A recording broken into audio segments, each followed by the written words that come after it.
Estos libros contienen imágenes impresionantes de la construcción del Titanic y de su gemelo casi idéntico, el Olympic. Encontré estos libros en la biblioteca de la Universidad de Illinois. Escritos entre 1909 y 1911, me transportan a una época anterior al hundimiento del Titanic. Me dan una nueva perspectiva y me permiten apreciar la enormidad de la escala de la ingeniería de los buques de la clase Olympic. Permítame compartir con ustedes algunos detalles fascinantes sobre el Titanic y sus gemelos, el Olympic y el Britannic. La historia comienza aquí, en los astilleros Harland y Wolff en Belfast, Irlanda. Esta gran estructura, llamada grúa pórtico, rodea los barcos mientras se construyen, sostiene los puentes grúa y los andamios que utilizan los trabajadores para construir el Olympic y el Titanic. Observe que justo al otro lado del pórtico se encuentra el puerto de Belfast. Los trabajadores construirán el Olympic aquí a la derecha y 9 meses después, antes de que el Olympic esté terminado, empezarán a construir el Titanic a la izquierda. Cuando esté terminado, la popa o parte trasera del Olympic apuntará hacia el puerto. La construcción del buque comienza con su quilla, que aquí se ve como una forma alargada y oscura. La quilla es la espina dorsal del barco y le da rigidez. Si miramos la quilla desde tierra, veremos los picaderos que la sostienen. Estos bloques de madera suelen separar el barco de la grada, el suelo de hormigón del pórtico. Cada picadero tiene unos 1.5 metros de altura, lo que crea un espacio bajo el barco para que los trabajadores lo construyan. Los trabajadores construyen el barco desde la quilla. Aquí construyen el doble fondo del Olympic. En rosa vemos el armazón que separa y sostiene los dos fondos del barco. El segundo fondo se muestra en naranja. Está hecho de planchas de acero y a veces se le llama la parte superior del tanque porque el doble fondo contiene 44 tanques estancos. La mayoría de los tanques transportaban agua de mar utilizada como lastre para equilibrar y añadir peso al buque, pero algunos transportaban agua dulce. En total, el doble fondo transportaba más de 5.000 toneladas de agua, unos 1.5 millones de galones. Una vez terminado el doble fondo, los obreros montan el armazón del casco.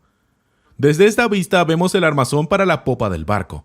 Es lo que vería un trabajador de pie en la parte superior del tanque desde la proa y mirando hacia la popa del barco. Ahí es donde está el puerto. Mirando más de cerca, vemos la estructura en forma de costilla en el inicio de la cuaderna transversal del barco. Los trabajadores remachan a este marco el casco que formará la piel. Hasta ahora hemos visto la construcción del Olympic. En el pórtico se encuentra el barco al fondo. En primer plano está la quilla de su gemelo, el Titanic. Su construcción comenzó 9 meses después del Olímpico. Vemos aquí unida a la quilla la estructura del doble fondo del Titanic. Observe este gran mecanismo en forma de garra tendido en el suelo y estos 3 colgados de las grúas. Se trata de remachadoras hidráulicas que los trabajadores utilizan para instalar la mayoría de los 3 millones de remaches del Titanic. Aquí vemos los cascos casi completos tanto del Olympic como del Titanic. El trabajo en el interior del Olympic avanza rápidamente. Se están construyendo las salas de descanso y se están instalando las tuberías en todo el barco.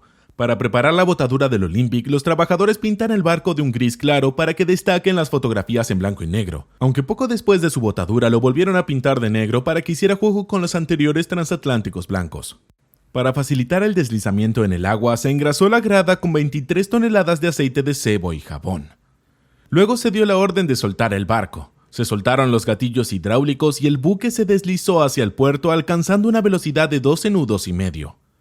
Observe que el buque está botado hacia atrás. Hay muchas razones para ello, pero entre ellas está que la popa, la parte trasera, es más ancha que la proa, por lo que tiene más flotabilidad. En apenas 62 segundos tras la botadura, el Olympic estaba a flote. El momento en el que el barco tocó el agua es su estado oficial de botadura, aunque estaba casi vacío. Aquí solo pesa unas 27.000 toneladas, por lo que se eleva sobre el agua. El calado, la distancia vertical entre la parte inferior del buque y la superficie del agua, es de solo 18 pies. Cuando esté completamente equipado pesará casi el doble, 52.000 toneladas. Con ese peso adicional, el Olympic descenderá hasta que el agua alcance el borde pintado en el casco, un calado de unos 34 pies. El Olympic no puede moverse por sí solo, por lo que un remolcador lo arrastra para terminar de montarlo, donde una grúa gigantesca carga el buque. Aquí la grúa sube a bordo una caldera cilíndrica. El ajuste final, incluida la fijación de las hélices, se realiza en dique seco y una vez que todo está en su sitio, el Olympic está listo para hacerse a la mar. 7 meses después de esta botadura se botó el Titanic. Tengo algunas fotos de ese acontecimiento, pero tenga presente que el Olympic consiguió la prensa grande porque era primero. El Titanic solo se vuelve de más interés en retrospectiva. Esta fotografía muestra a los gemelos, el Olympic y el Titanic. Aunque fueron construidos uno al lado del otro, esta fue la última vez que fueron fotografiados juntos. Menos de un año después de la botadura de estos dos gigantescos barcos, uno de ellos sufrió una colisión que le abrió un enorme agujero en el costado. Ese barco era, por supuesto, el Olympic. En septiembre de 1911, el Olympic zarpó del puerto de Southampton, Inglaterra, navegando hacia la isla de Wight. El Olympic viró en el estrecho de Solent y se cruzó con el buque de guerra británico HMS Hawke. El comandante del Hawke se vio sorprendido por el amplio giro del Olympic, pero consiguió tomar una posición segura detrás y a la derecha del Olympic. El Hawke aumentó entonces su velocidad para pasar al Olympic, pero la estela del Olympic succionó al Hawke hacia adentro rápidamente. El Hawke abrió un gran agujero en el Olympic y por debajo de su línea de flotación los daños fueron aún mayores. La proa del Hawke quedó completamente destrozada. El Olympic regresó cojeando a Southampton, donde los agujeros fueron parchados temporalmente con madera antes de regresar a su muelle de origen en Belfast para ser reparado. El hermano del Olympic también sufrió un golpe traumático que provocó su trágico hundimiento. Me refiero, por supuesto, al Britannic. El Britannic era del mismo tamaño y muy similar al Olympic y al Titanic. Aunque estaba destinado a ser un transatlántico de pasajeros, fue reclutado para el servicio militar en la Primera Guerra Mundial como buque hospital. En el Mediterráneo chocó contra una mina o fue alcanzado por un torpedo y se hundió en menos de una hora. A pesar de estos accidentes, los buques de la clase Olympic eran grandes proezas de diseño y mano de obra. Basta con pensar en el sistema de propulsión del Titanic. El barco tenía dos conjuntos de motores alternativos. Estos motores se alimentaban de carbón que se almacenaba en el fondo del barco. Los gases de escape de la caldera se descargaban a través de estas chimeneas que a menudo se llamaban embudos. Ahora bien, no parecen embudos hasta que los miras de la manera correcta. Son embudos al revés. Esta sección transversal del Olympic muestra las calderas encima del doble fondo. Los gases de escape de las calderas se canalizan hacia arriba y fuera del buque. Es bien sabido que la chimenea de popa de estos buques es falsa. Se construyó principalmente por razones estéticas. Aunque no daba servicio a las calderas, se utilizaba como pozo de ventilación y extracción para las salas de máquinas y turbinas.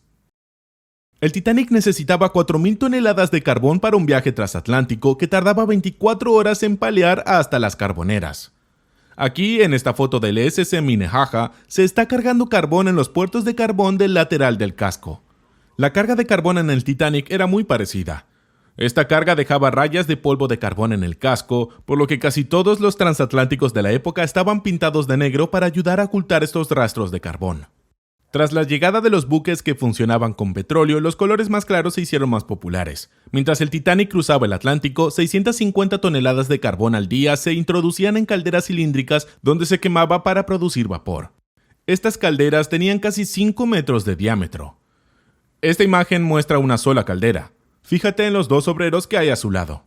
El vapor se conducía a estos motores alternativos. Los motores, vistos desde la parte delantera del barco, tienen este aspecto. Lo naranja es el vástago del pistón y dentro de la carcasa cilíndrica está el pistón. El obrero que asoma por la carcasa da una idea del tamaño del motor. El vapor sobrante de estas máquinas se utilizaba para accionar un motor de turbina. Aquí se muestra la turbina en construcción y sin su carcasa exterior. Obsérvense los obreros de la parte superior, es enorme. Si se mira de cerca, se ve que la turbina está formada por cientos de palas individuales. Un eje transmite la potencia de los motores a las hélices. La de la izquierda y la derecha estaban propulsadas por motores alternativos, y cada hélice pesaba 38 toneladas, mientras que la hélice central estaba propulsada por el motor de turbina. Estaba fundida en una sola pieza de bronce manganeso y pesaba 22 toneladas. Las hélices exteriores se utilizaban para la navegación en puertos estrechos, mientras que la hélice central solo se utilizaba en mar abierto.